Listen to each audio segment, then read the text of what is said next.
Amém. Paz do Senhor, irmãos de São Luís da Barra. Hoje é sexta-feira, é aquele momento daquela palavra de Deus, algo para o nosso coração, algo para os nossos dias que vivemos. Estamos perto aí da confirmação de abrir a igreja nesse domingo, quem sabe com uma Santa Ceia. Acho que no decorrer ainda desse dia e de sábado, nós vamos ter essa resposta aí. Vamos aguardar no Senhor com paz. Espero que você esteja em plena saúde, em pleno vigor físico, com a sua vida espiritual aí firme, que esse vídeo te encontre muito bem, até nós pudermos estar juntos de novo. Quero trazer uma reflexão hoje, nessa sexta-feira, aonde eu quero falar algumas coisas da palavra de Deus no Velho Testamento, mas já trazer como título, como algo que nós vamos falar nesta noite, nesta palavra breve, que Deus nunca esquece de nós e que Deus ele tem um propósito para mim e para você que me ouve, para todos nós. Deus tem algo traçado para nós, que talvez nós não saibamos no momento, mas no decorrer da nossa vida, nós vamos aprendendo com o Senhor e isso vai sendo revelado aos poucos pelo próprio Deus, pelo Espírito Santo de Deus, a cada um de nós. Então eu quero compartilhar aqui, na palavra de Deus, no livro de Jeremias, profeta Jeremias, no capítulo de número 24, Jeremias 24. Algumas Bíblias têm aí, mediante 2 cestos de figos, o futuro do povo é revelado. Então, antes de lermos aqui, Jeremias 24, o capítulo todo, que é pequenininho, esse capítulo 24, Jeremias ele vai ter uma visão que Deus vai dar a ele. E eu já quero te adiantar, meu irmão, minha irmã, que profeta de Deus, ele recebe a visão de Deus. Ele não tenta ficar interpretando, porque Deus já diz para ele e mostra o que vai acontecer, o que irá, no porvir. Então, vamos fazer a leitura de Jeremias 24 e vamos trazer algumas coisas interessantes para os nossos dias. Diz assim: fez-me o Senhor ver e vi 2 cestos de figos, postos diante do templo do Senhor, depois que Nabucodonosor, rei da Babilônia, levou em cativeiro a Jeconias, filho de Jeoaquim, rei de Judá, e os príncipes de Judá, e os carpinteiros e os ferreiros de Jerusalém, e os trouxe à Babilônia. Um cesto tinha figos muito bons, como os figos temporão, mas o outro cesto tinha figos muito maus, que não se podiam comer de maus que eram. E disse-me o Senhor: que vês tu, Jeremias? E eu respondi: figos, os figos bons, muito bons, e os maus, muito maus, que não se podem comer, de tão maus que são. Então veio a minha palavra do Senhor, dizendo: assim diz o Senhor, o Deus de Israel: como a estes bons figos, assim conhecerei aos de Judá levados em cativeiro, e que eu enviei deste lugar para a terra dos caldeus, para seu próprio bem. Porei os olhos sobre eles para seu bem, e os farei voltar a esta terra, e edificá-lo-eis, e não os destruirei, e plantá-lo-eis, e não os arrancarei, e dar-lhe-eis coração para que me conheçam, porque eu sou o Senhor, e ser-me-ão por povo, e eu lhes serei por Deus, porque se converterão a mim de todo o seu coração. E como os figos maus, que se não podem comer, de maus que são, Porque assim diz o Senhor, assim entregarei Zedequias, rei de Judá, e os seus príncipes, e o resto de Jerusalém, tanto os que ficaram nesta terra, como os que habitaram na terra do Egito. Eu os entregarei para que sejam um terror, um mal para todos os reinos da terra, e um opróbrio, provérbio, um escárnio e uma maldição em todos os lugares para onde os arrojei. E enviarei entre eles a espada, a fome, a peste, até que se consumam de sobre a terra, que lhe dei a eles e a seus pais noutro tempo. Vamos orar. Pai, graças te damos em nome de Jesus. Muito obrigado por lermos a tua palavra nos dias de hoje, em nossas mãos, em nossa casa. Que o Senhor possa nos abençoar tremendamente. É o que nós te pedimos nesta reflexão, em nome do Senhor Jesus Cristo. Amém. Irmãos, nós temos um texto onde o profeta ele recebe uma visão de Deus. O profeta, o nome já fala, né? Aquele que fala em nome de alguém, no caso bíblico, fala em nome de Deus. Ele recebe uma visão do que aconteceria na invasão de Jerusalém, na queda de Jerusalém. Vai falar um período um pouco antes e propriamente do período em que a invasão vai se consumar através dos exércitos de Nabucodonosor da Babilônia. É um texto bem conhecido, esse texto não é bem conhecido, mas o assunto é bem pregado, é bem esclarecido. Quando nós paramos para pensar por que Deus fez o povo sofrer, logo vem à nossa cabeça assim: será que Deus não poderia fazer melhor? Será que Deus não poderia perdoar? Será que Deus não poderia passar a mão por cima? Como um pai costuma fazer, que não é o mais correto.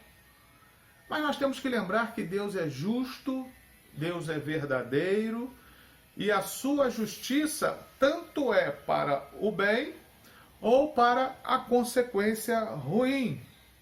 Deus não é aquele que tem prazer em que ele coloque penalidades para nós sofrermos, muito pelo contrário.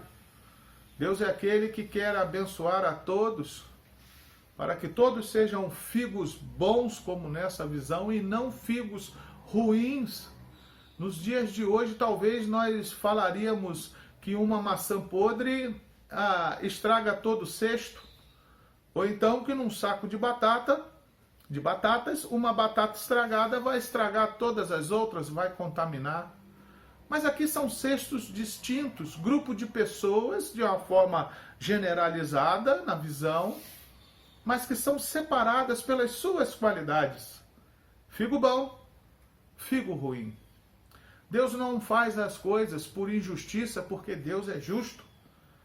E nós podemos entender nesse texto aqui que há coisas precedentes e que outros profetas vão comentar também.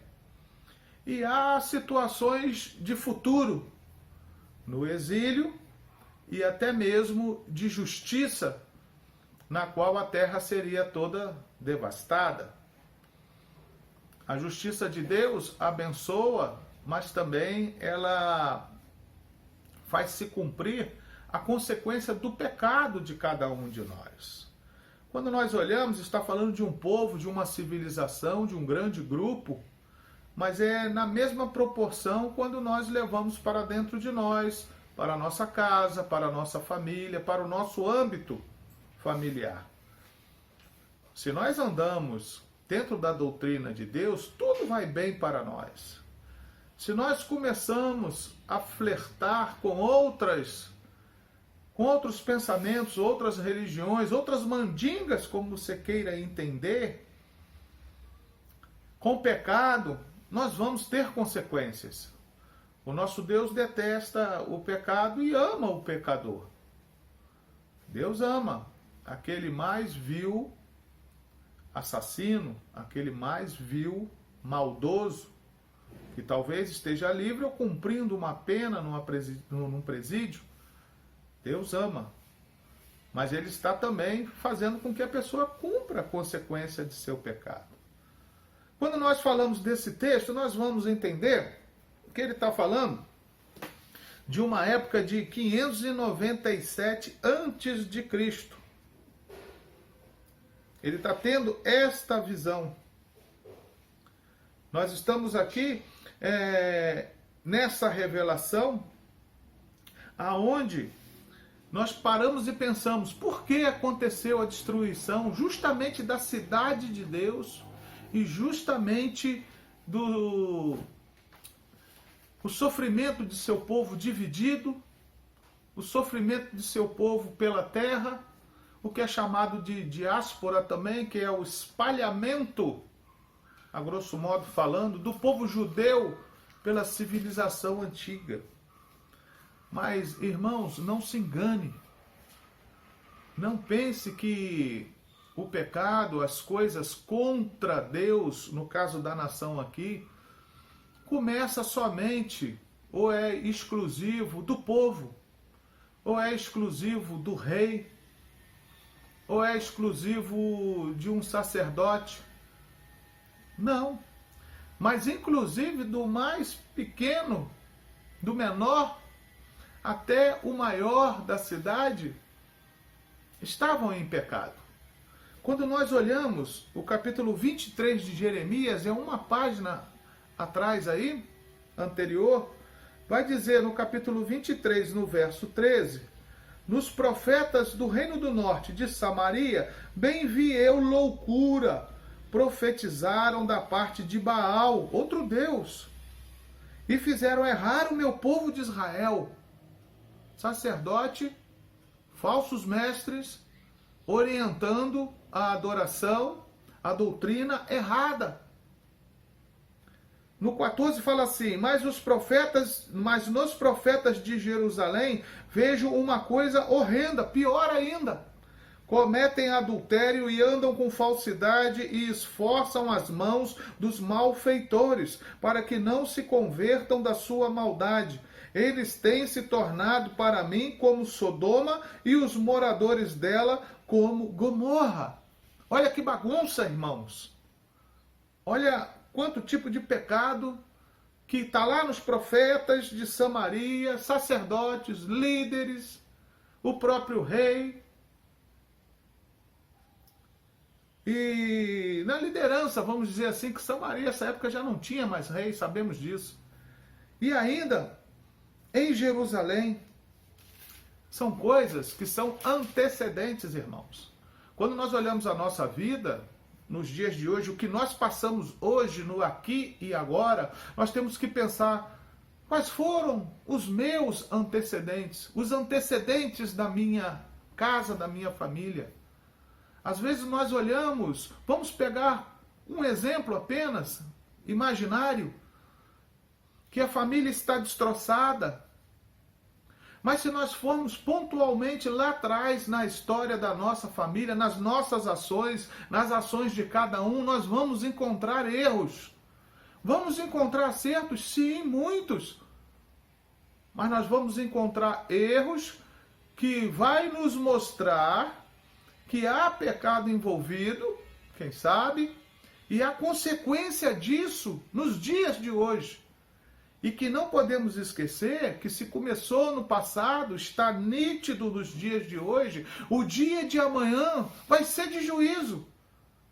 Pode ser de sofrimento. Mas se você pensou assim, até que minha vida está razoável, está tudo controlado, está todo mundo firme na igreja e tal, então fique tranquilo, irmão. Minha irmã, meu irmão, porque você lá atrás fez o dever de casa certo. E você hoje não sofre, mas você recebe a boa consequência. O cesto bom de figos, abençoados por Deus. Se pararmos para entender, ele está tendo esta visão, que ela aborda aí o exílio babilônico, que vai acontecer com aquele povo. Falamos que 597 a uma primeira invasão. O rei da Babilônia faz a primeira invasão. E dali ele faz uma deportação, que é levar pessoas para o seu país. Essas pessoas que foram levadas foram o melhor da sociedade. Vai dizer em 2 Reis 24, no capítulo 24, de 8 a 17, mais ou menos, vai dizer que foi levado os artesãos,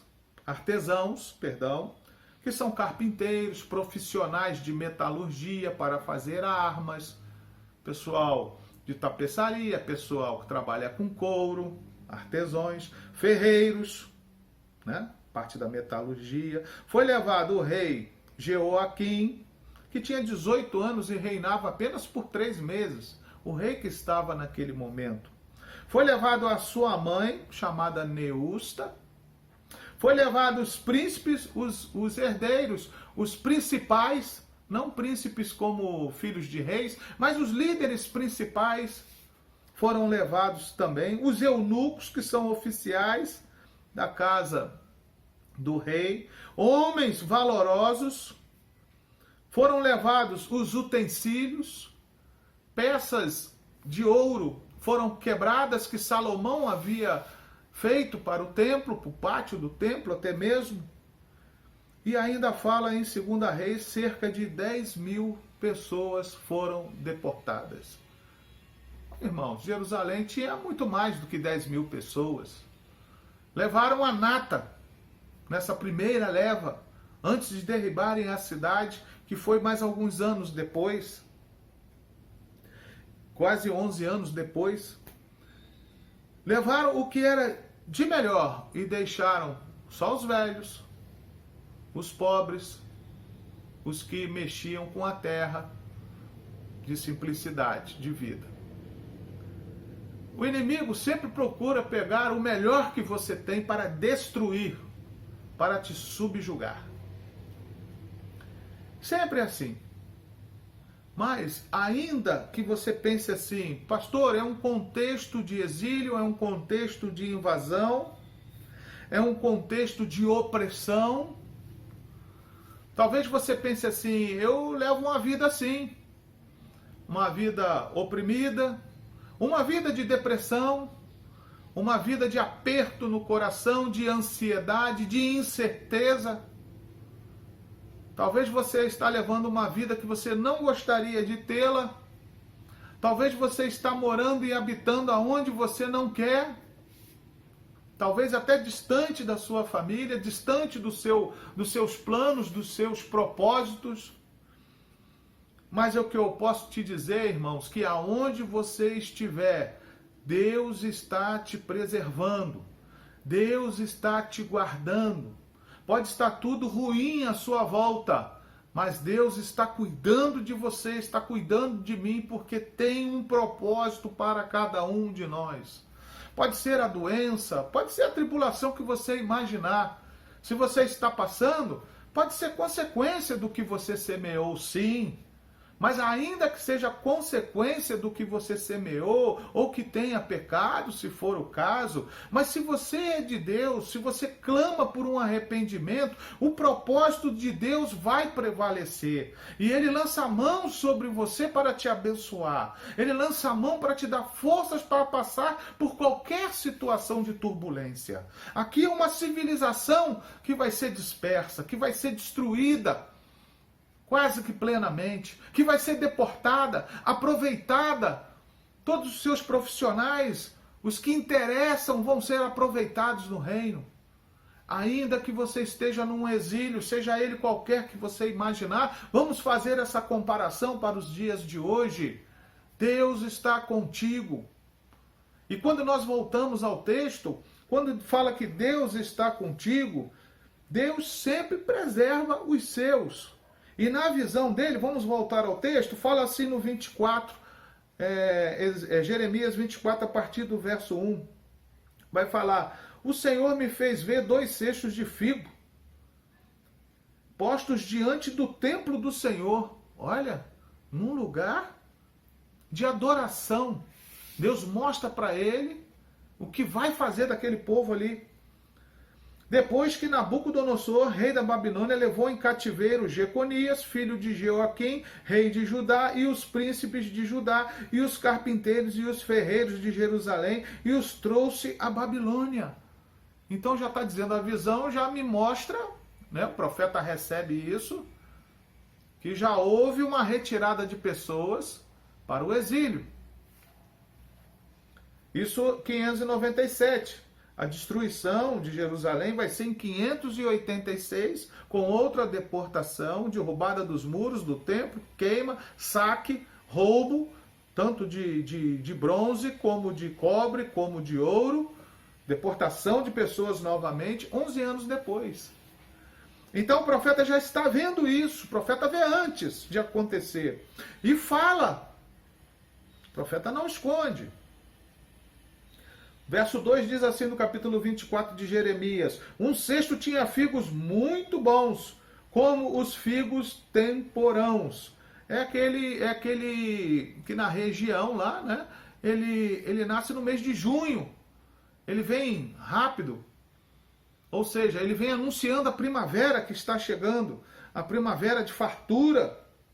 Figos temporãos, mas o outro cesto tinha figos maus, que não se podia comer. Aí o verso 3, disse-me o Senhor, que vê você aí, Jeremias? E disse, figos bons e figos ruins que não se pode comer. No verso 4, então vem a palavra do Senhor explicando para Jeremias. Assim diz o Senhor, o Deus de Israel.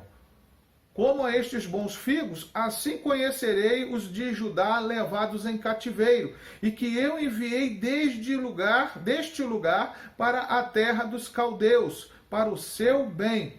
Porei os olhos sobre eles para o seu bem, e os farei voltar a esta terra, e edificá-los-ei, e não os destruirei, e plantá-los-ei, e não os arrancarei. Vou dar coração para que me conheçam, porque eu sou o Senhor, e ser-me-ão por povo, e eu lhes serei por Deus, porque se converterão a mim de todo o seu coração. Olha, pastor, figo bom e figo ruim? E o figo bom vai para o exílio? Vai ser escravos? Muitos pensam que essa nata foi para servir à força. De certa forma, sim. Retirados de sua terra, de sua família, e são levados para um outro país, outra civilização, para fazerem coisas semelhantes às suas habilidades, sim, sim. Mas não eram tratados como aqueles escravos, como nós temos em nossa mente que escravo trabalhava no mais terrível trabalho, em condições horríveis. Não. Muitos até prosperaram na Babilônia. Passaram 70 anos, sabemos da história, constituíram família, se casaram, e em certos momentos de lazer e de tempo vago ficavam até mesmo cantando as velhas canções, olhando os rios da Babilônia e lembrando da sua terra, lembrando do seu passado. Uma nova geração vai surgir em pleno cativeiro. Olha, irmãos, você é tirado de um lugar, levado para um cativeiro, e ainda você prospera? Tem alguma coisa aí interessante, que é o que a gente está tratando aqui nesse momento. Que Deus preserva você em qualquer lugar, em qualquer situação. O povo foi levado ao exílio, foi por causa de pecado da nação. Todo mundo foi julgado por Deus. Estão semelhante a escravos lá fora, mas muitos apertaram o coração e sentiram que erraram com Deus e buscaram a sua face. E esse Deus os preservou por 70 anos, mesmo os que morreram. E nova geração surgiu com 70 anos, e alguns idosos que voltaram no tempo de Esdras, Neemias, Zorobabel, para a reconstrução dos muros e do templo. Conhecemos um pouco dessa história. Deus está dizendo, olha, eles estão lá sim, mas eles vão se arrepender. Eu vou transformar o coração deles. Deus quer trabalhar em mim, quer trabalhar em você. Quer amolecer, vamos dizer assim, na linguagem de hoje, o nosso coração. Para que nós voltemos o nosso coração, a nossa alma, o nosso espírito, a nossa mente, os nossos olhos para Cristo. Para o Senhor nosso Deus, deixar fluir o Espírito Santo sobre nós, sobre a nossa vida, ministrando e dirigindo tudo o que fazemos. Ainda que tenhamos pecado, meu irmão, minha irmã, nós somos como, nessa comparação ao tempo, é lógico, né? Guardando as proporções e o tempo, nós somos esse cesto de figos bons, figos que ainda podem receber a palavra de Deus, que ainda podem se converter, que ainda podem se reajustar com o Senhor, voltar para os seus caminhos. É tempo de pensarmos nisso. É tempo de fazer uma reflexão de como é a nossa vida, se estamos satisfeitos ou não, se somos a maçã boa do cesto da nossa casa, ou a batata podre que estraga tudo. Temos que pensar nessas coisas, irmãos, porque diz que ele tem essa visão, ele vê esses cestos, e Deus está falando, são bons figos. Será conhecido esse povo de Judá que foi levado ao cativeiro, que eu enviei, Deus assume a responsabilidade, levei para a terra dos caldeus para o seu bem, diz o final do verso 5, mas eu ponho olhos sobre eles para o seu bem. Deus coloca olhos sobre nós, está vendo? Deus quer gerenciar a tua vida, meu irmão. Deus quer tomar conta de você. Vou fazer voltar a terra, Deus já está prometendo, nem aconteceu o desastre, mas Deus já está dizendo, eu vou recuperar. Irmão, nem aconteceu o desastre contigo e comigo, vamos pensar assim, mas Deus já tem a solução. Já tem o avivamento, o restabelecer, o reerguer, o retorno para a terra. Vou fazer voltar a terra, diz o verso 6, vou edificá-los, não vou destruir, vou plantá-los e não vou arrancar. E vou dar coração para que me conheçam, porque eu sou o Senhor. E ser-me-ão o meu povo. Olha, irmão, tá com o coração duro, tá difícil a vida, tá abatido. As coisas estão difíceis até de compreender e adorar a esse Deus maravilhoso, a esse Cristo da nossa salvação. Pede a Ele um coração novo. Pede a Ele um coração que bata de verdade dentro de você. Um coração que possa se quebrantar perante Ele. Que possa voltar a lacrimejar quando você pensa no Senhor, na palavra dEle, no sentido da sua vida. Quer sentido para a sua vida? Pede um coração renovado para Deus. Porque está dizendo, você é meu povo, você vai ser meu povo. Se aquebranta que você vai ser meu povo, que eu vou restabelecer, que eu vou trazer de volta. Está na ruína financeira, meu irmão. É muito fácil dizer, vai num banco, pega um empréstimo. É muito fácil dizer, vai num curso que vai te ensinar a gastar menos. Tudo isso pode ser muito válido. Mas Deus te entrega a sabedoria. Deus tem um propósito com você. Deus não quer deixar você ficar para o dano. E nem perder a sua alma e ser condenado. Muito pelo contrário. Deus quer reerguer, trazer de volta a terra, edificar. Diz o verso 6, que é o mais longo. Né? Não vou destruir. São pecadores. Mas Deus está dizendo, eu vou fazer bem para eles. Não vou arrancá-los. Para que conheçam a mim. Eu sou o Senhor.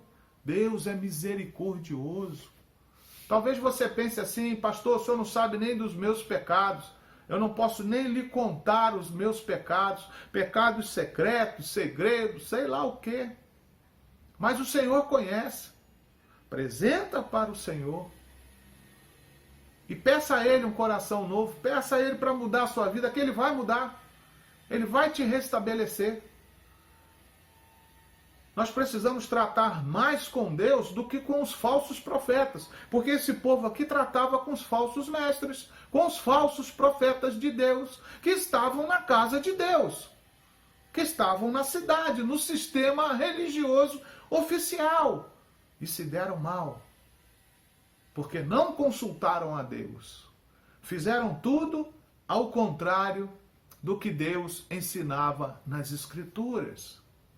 Precisamos voltar para o Evangelho, precisamos voltar para Cristo, precisamos voltar para o nosso Deus, para o fluir do Espírito Santo, que é o Espírito de Deus sobre as nossas vidas, sobre a nossa casa. Precisamos contar, não vantagens, mas contar sucesso, testemunhar bênçãos que Deus tem feito sobre cada um de nós. Em todo o exílio que possamos estar, em toda dificuldade, nós devemos ser positivos e dizer que Deus tem guardado, Deus tem sustentado, Deus tem colocado coração bom, Deus não vai nos arrancar de lugar nenhum, não vai fazer que a gente fique à deriva sem rumo, muito pelo contrário. Esses são os frutos bons, eu e você, meu irmão, que Deus quer cuidar, restaurar, restabelecer tudo de volta, tudo de volta. Deus é misericordioso, Deus é perdoador, nós sabemos disso. Mas a partir do verso de número 8, ele diz assim: e como os figos maus, falamos dos figos bons, agora os figos maus, que não se pode comer, de maus que são, porque assim diz o Senhor, assim entregarei Zedequias, rei de Judá, e os seus príncipes, e o resto de Jerusalém, tanto os que ficaram nesta terra, como os que habitaram na terra do Egito, e os entregarei para que sejam um terror, um mal para todos os reinos da terra, um opróbrio, provérbio, um escárnio, uma maldição, em todos os lugares para onde os arrojei, ou para onde os lancei. Veja bem, povo todo pecador, pela misericórdia de Deus, permitiu que um grupo fosse para o exílio. Deus tratou com esse povo no exílio. Acabamos de falar aqui. Mas tem um povo que ficou. O povo que ficou como exemplo da justiça de Deus. Ficaram numa terra devastada, sem uma liderança eficaz, porque o rei Zedequias, ele também é conhecido como Matanias no hebraico, na Bíblia. Foi o último rei de Judá, que teve aí os seus olhos vazados e os seus filhos foram assassinados pelo exército da Babilônia na sua frente. Foi saqueado. Era um rei que ficou vassalo, sem arrecadação, sem nada. O povo sem uma liderança forte. Não havia mais um reino propriamente dito. Não havia. Foram deixados em Jerusalém por mais 11 anos, até a queda definitiva. Esses que ficaram em Jerusalém, ainda assim, eles foram rebeldes. Não só contra Deus, mas inclusive com o próprio rei da Babilônia. Permitiu que ficassem lá subjugados, talvez pagando tributo, mas ainda assim conseguiram se rebelar até chegar 586 com a destruição de toda a cidade, todo aquele patrimônio físico também. Esse texto que nós lemos a partir do verso 8, que são os figos maus, é justamente aqueles que ficaram na terra, é nítido isso, junto com esse rei. Ficaram ali subjugados, deixados em Jerusalém. E também fala os que habitaram na terra do Egito, porque havia uma colônia judaica espalhada, de certa forma, e lá no Egito havia também uma colônia dessas, porque o judeu com essa deportação inicial, ele se espalha, muitos fogem. E essa colônia de judeus adoravam a Deus de forma totalmente diferente, que não é conforme o Velho Testamento ou a Torá, que o judeu seguia, que são os profetas e os livros, principalmente nessa ocasião aqui, os livros de Moisés, os 5 primeiros livros da Bíblia, todos eles voltando aqui, continuando com o pecado. Eles eram considerados aqui detestáveis. Quem ficou? Porque adoravam imagens, colocaram imagens no templo, fizeram adoração a uma divindade chamada Tamuz, que é da Babilônia, da Assíria e parte da Palestina. Adoravam ao Deus Sol, sacerdotes de Deus adorando a Sol, mulheres chorando, né, em reverência à divindade feminina, parece, chamada Tamuz. No templo, no pátio, dentro de Jerusalém, pintavam imagens. Deus vai dando visões lá em Ezequiel capítulo 8, mostra isso. No capítulo 9 também mostra. No capítulo 10 mais um pouco. De tantas coisas ruins que esse povo fazia em Jerusalém. Que chega uma hora que Deus tem que realmente deixar a Babilônia, levantar a Babilônia para invadir tudo. Por consequência do pecado desse povo.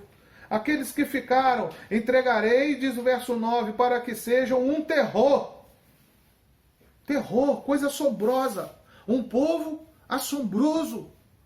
Povo do pecado. É isso aqui, irmãos. Povo do pecado. Pegando esse exemplo, são assombrosos. Assusta os olhos. Então ele está dizendo, olha, vou entregar um terror, um mal para todos os reinos da terra. São olhados como pessoas ruins, que não servem para rei nenhum na terra. Um opróbrio, diz a palavra aí no verso 9, uma vergonha. Povo pecador, uma vergonha. Um provérbio, quando fala provérbio, é um dito popular, uma máxima popular. É como se falava no Novo Testamento, este é de Samaria, porque havia discriminação com um tipo de adoração errada em Samaria. Isso é um dito popular, um provérbio, são malditos, né? Um escárnio. O escárnio são nesse caso aqui, pecadores que se deve zombar. Tem que se zombar deles. Não sabem o que seguem. Não sabem o que adoram. Uma maldição. Olha, uma maldição. O que mais? Um escárnio, uma maldição em todos os lugares para onde os lancei. Onde Deus lançar. Essa é a situação daquele que peca, irmãos. Que é aquele pecador, quanto mais, rebelde contra Deus, que não quer saber mais de Deus, que conheceu e abandonou, que a luxúria da vida está melhor, que o dinheiro está melhor. O que você possa imaginar? São vergonha para quem está lá fora, são escárnio, maldição, são provérbios, ditos populares, muita coisa horrível.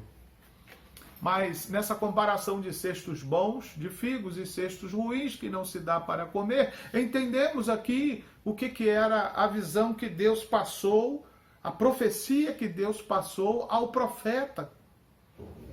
Entendemos isso. E entendemos num conjunto geral que isso se aplica para nós nos dias de hoje. Não queremos ser vergonha. Ainda que estejamos errados em algumas coisas, porque sempre pecamos, sabemos disso. Não grosseiramente, mas pecamos. Mas que nós estejamos nesses cestos bons. Figo bom, figo graúdo, figo de junho, já até passou junho, início de primavera para eles lá, que possam ser conservados pelo Senhor. Figo é uma iguaria cara. Fomos comparados a isso naquele tempo. Mas figo também você sabe que é mole. Ele precisa de proteção do sol, ele precisa de proteção da chuva, do frio. Esse é o cuidado que Deus tem conosco, irmãos, de nos conservar íntegros para a nossa recuperação e saída do pecado, para o nosso arrependimento constante e a nossa alegria de servir ao Senhor nosso Deus, ao Senhor Jesus Cristo nos dias de hoje. Daí Deus sempre preserva os seus, mesmo no exílio, mesmo na tribulação. Um coração novo, um coração arrependido, Deus se sensibiliza e Deus abençoa.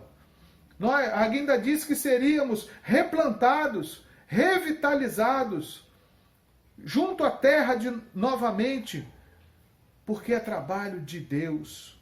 Deus faz justiça. Porque no verso 10 confirma isso, né? O verso 10 completa o dos figos ruins. Eu enviarei entre eles a espada, a fome, a peste, até que consumam sobre a terra, que eu havia dado inclusive aos seus pais no passado. Mas para nós, ele está dizendo, não arranco, serei por seu Deus, porque se converterão a mim. E farei, diz o verso 6, porei os olhos sobre eles para o seu bem, e os farei voltar a esta terra, e vou edificá-los, não vou destruir. Estes somos nós, os figos bons, comparando uma analogia a esta palavra aqui que nós lemos com o profeta Jeremias. Figo bom, Deus cuida de nós. Em todo exílio, em toda situação, Deus é comigo. Deus é contigo, meu irmão. Busque a face dele. Apresente para ele as suas demandas hoje, que é sexta-feira. O mais, ele fará. Feche seus olhos. Pai, nós queremos te agradecer, Senhor meu Deus, pela tua palavra, que nos faz refletir o que aconteceu na história bíblica, o que aconteceu naquele tempo, na forma espiritual, na rebeldia daquele povo, no pecado de toda uma nação. A forma que o Senhor agiu. Ô Senhor meu Deus, o Senhor é um Deus que não muda. O Senhor é um Deus que tem multiformas de agir, mas o Senhor segue os mesmos preceitos doutrinários da tua palavra, para que possamos confiar em ti.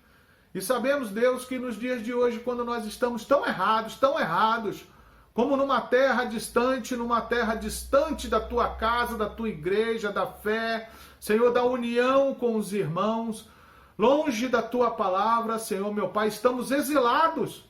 Sabe-se lá em terra de quem?